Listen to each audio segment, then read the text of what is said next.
Antes de hablar de las llaves del sacerdocio, y alerta de spoiler, no es que tengamos un manojo de llaves. Debes saber qué es el sacerdocio y aquí te daré un resumen.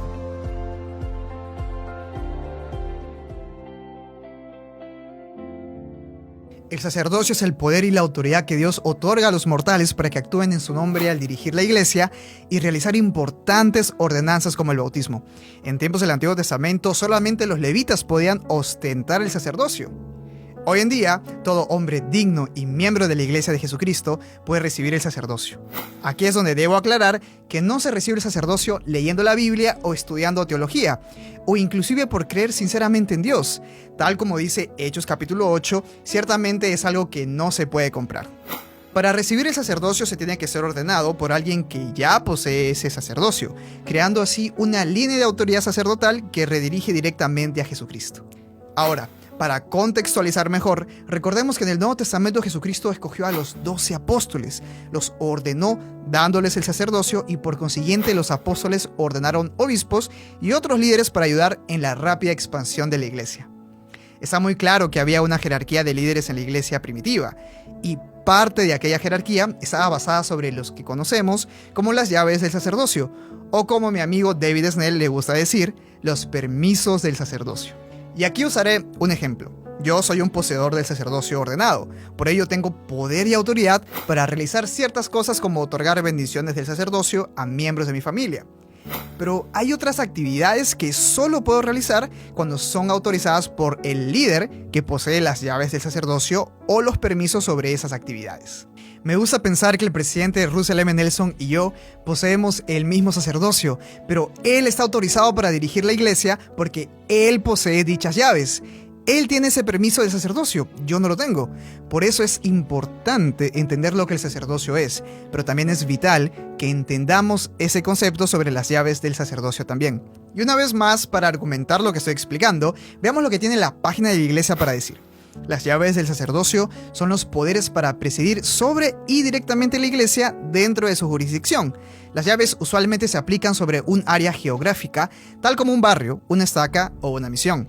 También incluyen la autoridad sobre ordenanzas específicas y actividades, bautismos, el sacramento, la obra misional y la obra en el templo. Con diferentes oficios y asignaciones dentro de la iglesia, hay diferentes llaves del sacerdocio o permisos. Jesucristo posee todas las llaves del sacerdocio, pertenecientes a su iglesia, y ha conferido sobre cada uno de sus apóstoles todas las llaves pertenecientes al reino de Dios en la tierra.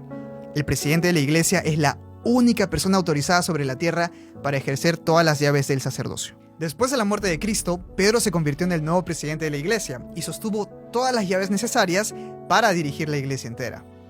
Se las fueron prometidas en Mateo 16. Cristo dijo: "Y a ti te daré las llaves del reino de los cielos, y todo lo que ates en la tierra será atado en los cielos, y todo lo que desates en la tierra será desatado en los cielos". Y por supuesto, Pedro y los apóstoles no pueden estar en todos lados al mismo tiempo, así que ciertas llaves del sacerdocio fueron delegadas a obispos y otros líderes. Volviendo a las llaves del sacerdocio y la Iglesia de Jesucristo de los Santos de los Últimos Días, los únicos líderes en nuestra fe que poseen las llaves del sacerdocio son los apóstoles, incluyendo la presidencia de la iglesia, los presidentes del templo, presidentes de misión, presidentes de estaca, presidentes de distrito, obispos, presidentes de rama, en conjunto con los presbíteros, maestros y la presidencia del quórum de diáconos. Aquellas llaves son únicamente válidas dentro de sus respectivas jurisdicciones. Por ejemplo, la presidencia del quórum de diáconos no puede presidir sobre cualquier otro quórum de diáconos a no ser el suyo. ¿Y qué hay de los que tienen un llamamiento en la iglesia? Por ejemplo, ¿qué hay de los presidentes de la escuela dominical o de los maestros de la primaria? ¿Acaso poseen ellos las llaves del sacerdocio? No, solo algunos miembros poseen las llaves del sacerdocio, pero muchos miembros son delegados por la autoridad del sacerdocio para cumplir con sus llamamientos. Así lo enseñó el elder Dallin H. Oaks. Quien quiera que funcione en un oficio o llamamiento recibido de alguien que posee las llaves del sacerdocio, ejerce autoridad del sacerdocio al desempeñar los deberes que se le hayan asignado. Los santos de los últimos días creen que las llaves del sacerdocio necesarias para dirigir la iglesia se perdieron después de la muerte de los apóstoles y la iglesia entró en una espiral de apostasía. Creemos que el sacerdocio mismo y las llaves del sacerdocio fueron restauradas al profeta José Smith en la década de 1800 por una serie de mensajeros celestiales. Las llaves del sacerdocio son esencialmente el marco de la cadena de mando del sacerdocio, a falta de una frase mejor.